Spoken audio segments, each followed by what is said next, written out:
Hello, and here we are, Chapter 19, Pain Management, Rest, and Restorative Sleep. So let's dive right on in. Okay, nature, physiology of pain and its transmission. We'll talk about pain management, and we must understand exactly what's going on with pain. Okay, it's a sensory or emotional experience, which means different. It's different for everybody. Not one person can say they understand what kind of pain people are going through because it's different from everybody. It serves as a warning sign indicating that damage has occurred or that there may be a potential for damaged tissue. Okay, like chest pain. It's a warning saying that, hey, if you don't do anything, you're going to die. So that is an indicative of saying that if you don't pay attention to your pain, there could be some consequences from that. The response to pain varies not only by culture to culture, but also individual to individual. Myself and my husband, I would say I'm more of a baby than he is. He cut off his finger and decided to go to work the next day. I probably would have taken 2 months off. So it does go differently.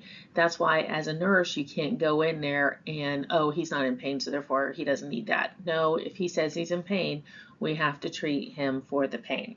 Okay, so please understand about the pain. Okay. Okay, nature and physiology. So pain can make it difficult to do anything, right? Activities of daily living, resting. And when I say resting and experience restorative sleep, nice deep, so your body is at rest and it can basically chill out for a couple hours. Eat, perform normal body movements, exercise, family relationship, maintain a job, have a social life, maintain cognitive abilities. What happens sometimes is people are so fascinated with their pain or they're so focused on their pain that they can just not do anything else. They just, it's not even on their radar. Okay. And also it can focus on spiritual beliefs. How do people view pain? Some people say that pain's a good thing. It's what God gave you. And others say pain's not such a good thing and give me all the blood you have. Okay. When we're talking about nursing, we're going to really look into the physical world and not only the physical world, but also the spiritual aspects with the pain. Okay. But remember, pain is subjective. Okay. We have to understand that. So we can't give pain medicine for what we feel that we would want. Does that make sense? Okay. Okay, gate control theory. This says that the transmission of pain impulses to the central nervous system is controlled by a gate that opens and closes in response to sensory input. So what happens is there's a stimulation of the broad nerve fibers. They close. Okay, when it closes, it's because of exercise, heat, cold, massage, and like the TENS unit. Now, whenever the stimulation of the narrow nerve fibers, with that stimulation, it opens. And usually those are in response to injury and tissue damage. Okay.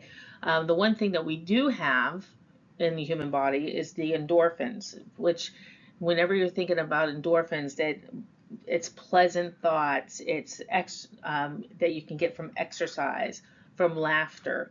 Um, let's face it, endorphins, sex. Sex raises your endorphin levels too. And massage. Okay, and what happens is those thoughts and emotions stimulate endorphin production, and the endorphins produce a feeling of euphoria. Okay, it's almost similar to what people would feel if they took 10 milligrams of morphine. Okay, that's how impressive the mind is. Okay, next. It's not letting me do the next. Okay, we have the classifications of pain. You need to know the classifications. Pain that comes on sudden and has a short duration, less than 6 months, is acute. Chronic is pain that lasts over 6 months. Intermittent pain is a pain that comes and goes at intervals. So acute pain could be your appendicitis. Your chronic pain could be orthoarthritis, or I'm trying to think of something, or maybe you have Crohn's disease or anything like that. It's chronic. Intermittent pain, you could think of even like angina. So whenever somebody exercises, they get pain in their chest. Um, I personally have sphincter of Oddi disorder, which means that my sphincter of Oddi clamps shut and won't let the pancreatic juices go. Anyway, that causes me to have pain, intermittent pain, whenever I have flare-ups. It's pain in the butt, let me tell you. That's how big of a pain it is. But please know the different classifications. Okay, we also have intractable, which means pain is not relieved no matter what, is incurable or is resistant to treatment. So some patients, that's why we have the pain clinics. There's different things that we can do to the back. They can put different medications in the spinal column that could help also with pain.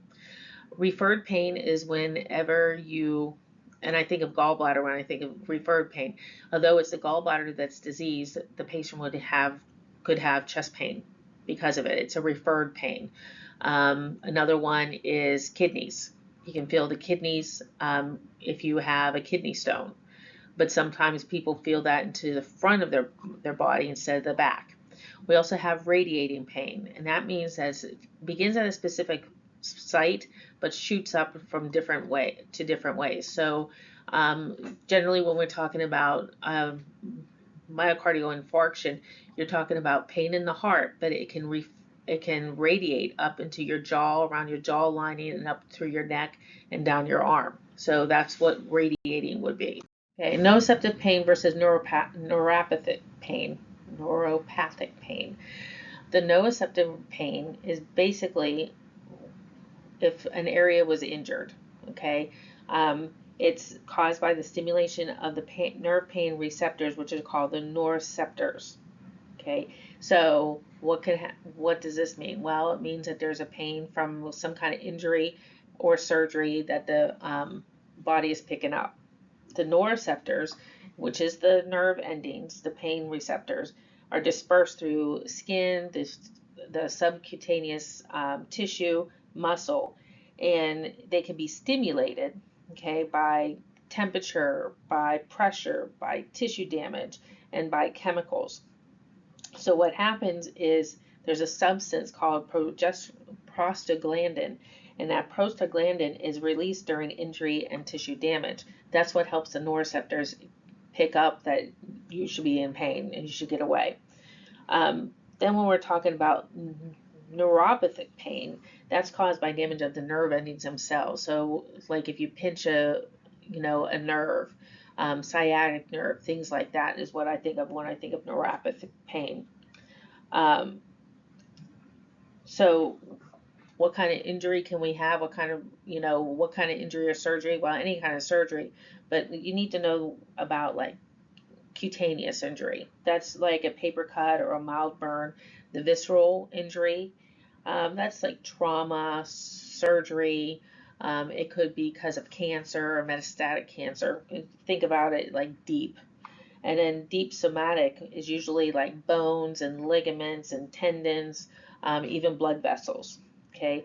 Now, when we're talking about this kind of pain, because it's what the nerve receptors are grabbing, right?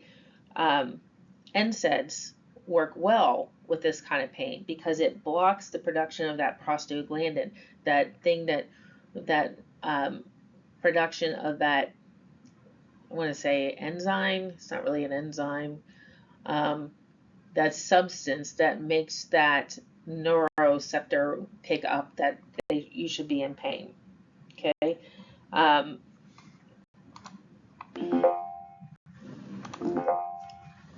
Neuropathic pain occurs as a result of the destruction of peripheral nerves or the nervous system itself. Okay, the pain may extend beyond the local region, but it can also encompass more of a region. Okay, so it may be from an injury or chronic disease like diabetes, AIDS, something. I think of lupus. It's just a very I'm thinking shingles. That's a nerve pain. Okay, And generally, whenever somebody has shingles, we give them like gabapentin, which is really good for nerve pain. Okay. They might feel a burning or a stabbing, a deep ache, nerve destruction could happen because of sharp, jagged, knife-like burning, prickling, and pins or needles they might feel. Factors that are affecting pain: ethnic and cultural beliefs, developmental stage, individual values, previous pain experience, personal support, emotions, and fatigue. Remember, everybody is different. Okay, so whenever we're talking about ethnic and cultural beliefs, there are some cultures that are more stoic than others.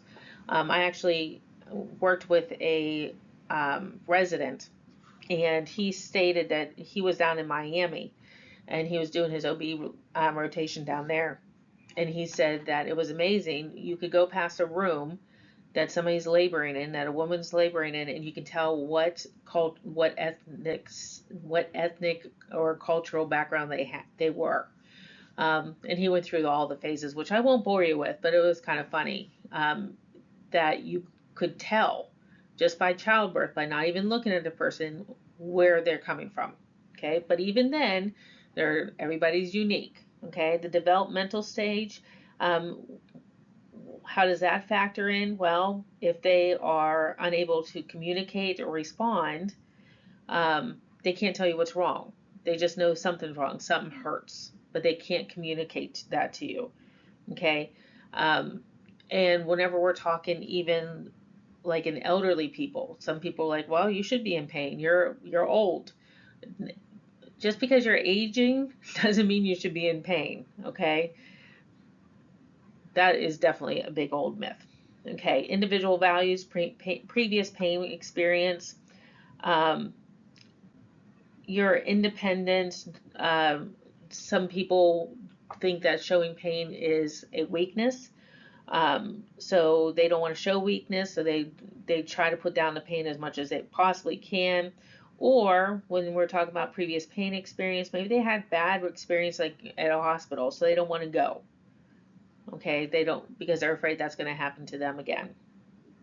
And then we have personal support system. Usually patients have better outcomes when they do have a support system. They have somebody to talk to, relieve any anxiety they would have because of that pain. Emotional, let's face it, if your pains, your emotions are probably all over the place. Okay, they're very unpleasant emotions because of the perception of pain. What does that mean? What should they do? And that could honestly really decrease their pain tolerance. And then the last one with fatigue is the perception of pain and the capacity to cope. So what you do is you basically shut down with that fatigue. You just don't feel like doing anything because of the fact that you are hurting. Okay, next slide. Responses for pain. Here's acute. You should know the physiological, behavioral signs, and psychological signs. Okay, so this is all for the acute, and I'm have my pointer and it's going all over the place, but you don't see it because I don't have a color on it. So it's kind of stupid of me. So let's see. Oh, there you go. Okay, physiological signs, behavioral, and psychological signs. So please know that for the test. Okay, chronic onset is 6 months. 6 months. It's been going on for 6 months. So again, physiological signs, behavioral signs, and psychological signs. Okay, manage and treatment of pain, level of extent of pain, what makes or site of pain, characteristics of pain, acute or chronic pain, what elicits the pain. So what makes the pain better? What makes the pain worse? Okay. And what are the desires, the goals for this treatment of pain? Sometimes you can't reach it. Some people expect to be zero. They don't want to have any pain in their life. But guess what? Living is pain. Okay. What we have to teach them is they have to understand and the fact that they're not going to be pain-free. Because if you're pain-free, you're probably going to be dead. Okay. Okay. Acknowledge an acceptance of the pain. Let the patient know that you believe him or her, because it stinks if you're in pain and nobody believes you. Listen to how the patient describes the discomfort and verbally acknowledge that you understand, and explain to the patient what our intent of to do with that pain. Okay, non-pharmaceutical methods that we can use for pain. We have the hot and cold packs that we went over in chapter 18. We also have massage and effleurage. Massage is more deep tissue, helps limbs, necks, and backs. It's like a firmer touching, right? But when we're talking about effleurage, it's a gentle sliding, stroking on the fingertips onto the skin. We have the TENS unit, which is a transcutaneous electrical nerve stimulation. And what that does, it's battery powered, it has electrodes and leads, and it delivers electrical stimulation to the nerves fibers, and it basically closes that gate, and it stimulates endorphins. We can adjust the frequency and the strength, okay, of the TENS machine. We can do acupuncture and acupressure, and acupressure is done with the fingertips, whereas acupuncture is done with needles, and that basically stimulates your endorphins. Okay, then we have relaxation. Okay, and we can also do distraction. We're doing distraction. It could be with a visual, like with TV or a book, or auditory music, someone reading to you, whisper or singing to an infant. Tactical distractions, massage, hair brushed, rocking, hugs, playing with your pets, or baths. Also, we can get your mind away by just talking. Okay, like using intellectual talking, working puzzles or a card game or anything like that. That helps. We also have, let me see if I gotta put it on.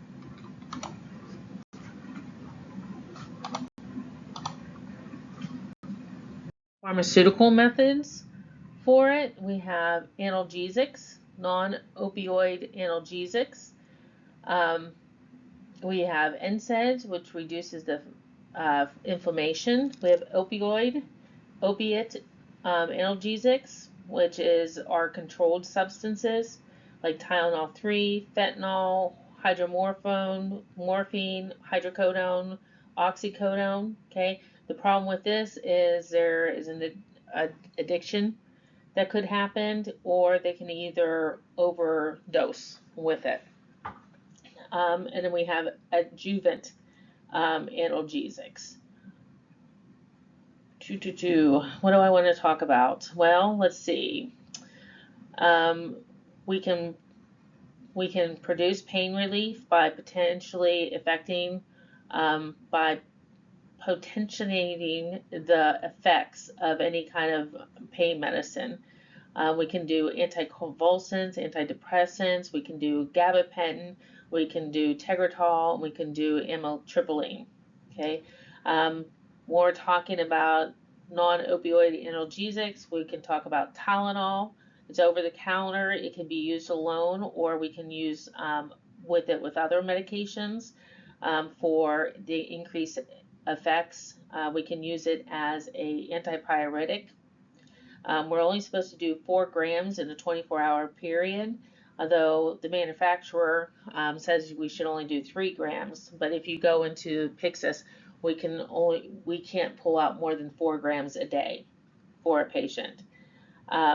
For that nociceptive pain treatment, we can do over-the-counter ibuprofen, naproxen, aspirin, any kind of anti-inflammatories or antipyretic and antiplatelet. Problem with this category of medications is it can cause GI irritation and bleed. People have been known, if they like if they totally use ibuprofen all the time, they're known to have gastric bleeding ulcers. So there's reasons why they don't want you to go to NSAIDs every time. Not only for the gastric bleeding ulcers, but it also decreases your immune system. Don't hear them talk about that, do they? So generally, when somebody that has an impaired immune system, we try to keep them away from uh, the NSAIDs like ibuprofen, because they're already compromised. And what does the ibuprofen do? Well, it basically subdues your response. So you're getting sick. So what does your body do? Well, it revs up its engines and becomes a fever. What we're doing with that fever, when we give the anti-inflammatory, they don't get that fever. Okay, that says, oh, you're sick, you got to take care of yourself. You just go on your merry own way, and then here comes some more. Your body's running down, and here comes some more bacteria that's just going to have a great time in your body. Okay, so we have to be careful with those NSAIDs. Um, let's see if we have anything else. I don't think so. I don't think. I think we can go to the next page. Talk about some restorative sleep. Restorative sleep allows an individual to waken feeling rested, refreshed, rejuvenated, energized, ready to go to meet new challenges. I don't know about you, but I really don't wake up that way. I'm more of that shuffling to the kitchen to get my cup of tea in the morning. I'm not ready to meet the day. So I guess I don't get much restorative sleep. Okay, without restorative sleep, we have increased, well, let's say our immunity's decreased, our tolerance is decreased, we have fragile emotions and patience that affects relationships, right? We kind of get crabby without sleep is basically what they're saying. So, I mean, we really should get enough sleep so that we don't want to kill anybody. Not that I want to kill anybody, but imagine if I don't get a solid 3 hours, I might want to kill somebody. Okay. What else are we talking about with restorative sleep? Well, without restorative sleep, cognitive functions are impaired. Do you ever stay late out at night and you have a test the next day? How do you usually do on that test? Most people can tell you that they don't do well. Okay. Why is that? Well, your concentration is difficult, and you make poor choices. Your work performance suffers, and accidents increase dramatically. They say that driving while you're tired is worse than driving while you're intoxicated. More people crash because they're tired. You hear stories like the nurses working 12 hours, midnight shifts, and they go home and they fall asleep. And they say, or they go on the road and they fall asleep. We have some nice cars anymore that actually wake you up if you cross the lines, but I don't have that kind of car. Okay, so when we're talking about restorative sleep, what happens is that brain is able to repair the small injuries, not only to the mind, but also to the body. Okay, and it can also help with your emotions that result in normal wear and tear. Just having a bad day can really wear on your emotions, and this restorative sleep really helps you get over that. Okay, um, your brain sorts and figures out what's going on and processes the information that you went through that day, and it keeps the important stuff that you need to remember, but then your brain kind of throws everything else out. Okay, so that you're able to get to a good sleep pattern. Next slide, please. Sleep cycle. You need to know your sleep cycle. Okay, just understand stage 1, stage 2, stage 3, and then the next one's 4. Now, the NREM, that is when your most restful sleep there is. Okay, um, that's generally 60% of the infants sleep during NREM, whereas it's usually 80% that when you sleep, you're 80% of the time you're in NREM. Okay. Um, usually lasts about 90 minutes, about that time. Okay. Okay, then we have the stage 4 and REM. Okay, please look this over. Okay. Um, we could, what do we usually give people that can't sleep, right? We give them an anti-anxiety medicine or sleep aids, but that really messes up with the REM sleep.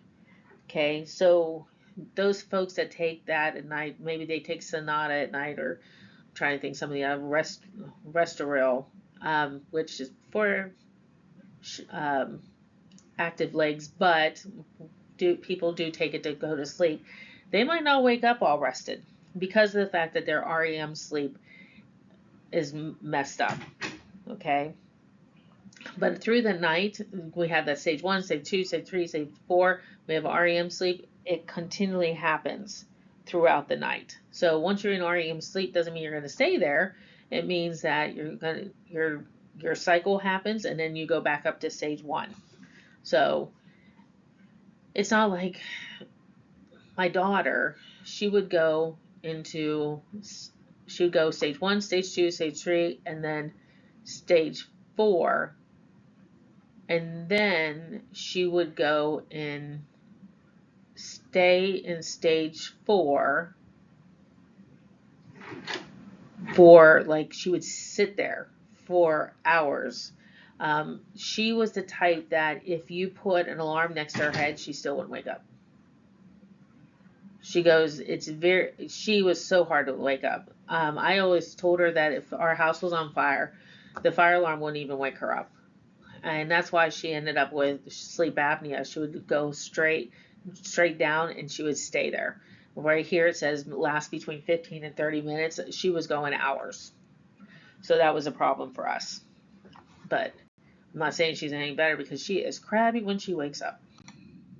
Okay, amount of sleep required. There you go. These are the average times. I like how older adult decreases to 5.5 or 6.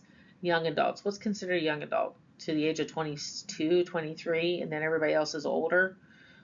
I would love to get 6 hours of sleep at night, but it doesn't really happen very often. Okay. Factors affecting rest and restorative sleep. We have lifestyles. Okay, there's pressures. You will need to make money. You need to make more money. You need to get another job.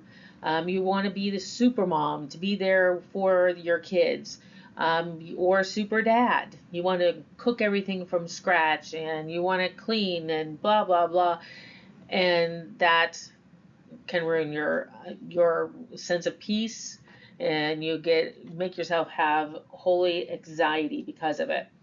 We also have to think about lifestyle. What about caffeine? Everybody's drinking a Red Bull now these days, or nicotine. Um, Between the vapes and the cigarettes, that all interferes with sleep. Alcohol interferes with sleep and keeping you asleep.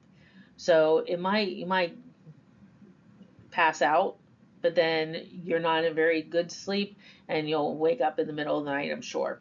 Maybe to throw up, I don't know. Then we have also different shifts, like the third shift. Okay, some people work totally thirds, and then whenever they're off of thirds, they have to switch on that they're awake during the day. It messes up with your sleep cycle. Okay, and so what are we going to do for our folks to get them to sleep? We're going to prepare the environment. Put the lights down low. Turn the TV down. I have tinnitus, so I have to have the TV on, or just the ringing in my ears would drive me batty. So we're going to, for me, I have to have a TV on so I can drown out the ringing in my ears. Which, if I go on a girls' trip, I'll probably be the one that's sitting in front of the TV listening to it, trying to go to sleep, because most people don't have things on when they're sleeping. Are they comfortable? Do they have enough pillows? Are they cold? Are they hot? Relaxation.